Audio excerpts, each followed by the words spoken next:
Hey everybody, it's Elizabeth from Silver Nest Homeschool, and today we're doing an update on my sixth grader's first half of her year. We are trying trimesters this year, and I just can't wrap my brain around that. But anyway, we did finish our first trimester, moving into the second trimester, and I like to think of the year half over at Christmas. So here we are, we hit it. It's Friday, we're done. And she does do apologia with her grandma. She takes English and math at a it's not a co-op, but at a school for homeschoolers. And so she's over there, hybrid, for those classes right now. So I'm just doing this while she's gone. What I teach at home is mostly history. And right this year we're going through America the Beautiful. And this has been good. This is U.S. history for middle schoolers. And then we also like to teach some logic for her.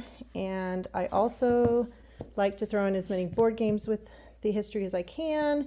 And then we're also just going through the history of the ancient church that we just got these, and she finished book 1 this last month actually. She also read the rest of the Laura Ingalls Wilder series as part of her homesteading class, and she a while back she made mozzarella cheese, which we counted for homesteading. She also sold at a market, and she makes cookies and bakes a lot, so that's kind of her homesteading for this month. But how is American Beautiful going? It's going well. It's doing what I want it to do, which is having her practice take tests, having her read and then figure out her comprehension practice. And she struggled a whole bunch at the beginning of the year. Didn't really like it, didn't really give me her best, but it also helped me keep my pulse on her handwriting, which has gone up and down because she's writing for me, not for school, but allows me to help her stand a little taller with that. So yes, this is successful. We did find out that we were skipping a little bit of some of the supplementary stuff. We just haven't got around to the games. We haven't got around to some of the other things, but she read a whole lot more than I expected with the whole Laura Ingalls Wilder series in one trimester. So that actually was the swap out for me. I was good with that. So this is going well. She is being bribed to read these, which I think is totally fine. I am good with handing out mochi or ice cream or some kind of candy bar for finishing some of these thicker, heavier history books, to learn new concepts and make it a sweet process. So yeah, she's already started the second one. If she really didn't like them, she would have protested.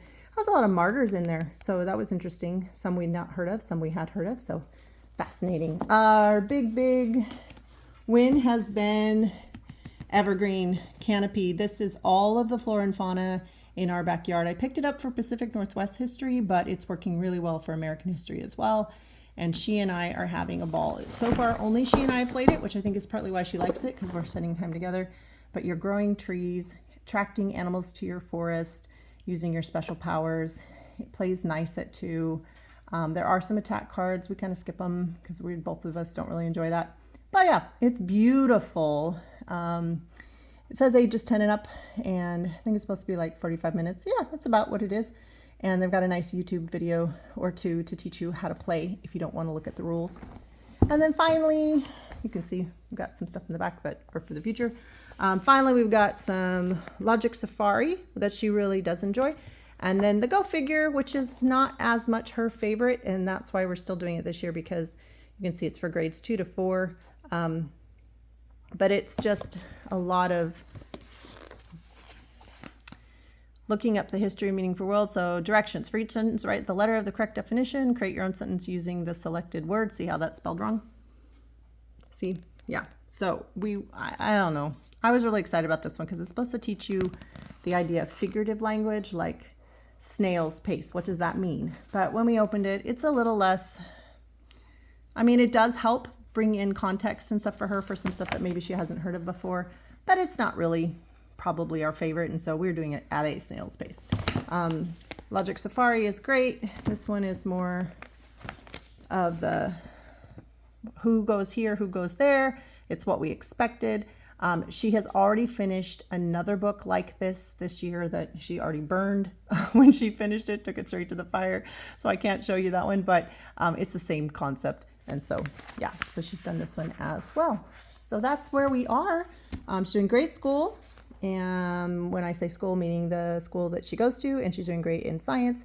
She's learning so much about the human body this year. We just love apologia, but we love it even more that my mom teaches it because she is super skilled at bringing it alive for the kids. So I hope that helps you get a glimmer of what we're doing here. We do history 3 times a week, and she's home with me in the mornings. And so, actually, she does 5 lessons a week, but she only does it 3 times a week. And we're keeping up the pace, and that's where we want to see. That's what I want to see. I want to see growth. I want to see improvement. I want to see that they can understand it, capture it. It's a little bit challenging, but it's not so hard they get discouraged. So have a great day. Whoops, that's my hand. Thanks, guys. Appreciate you. Bye.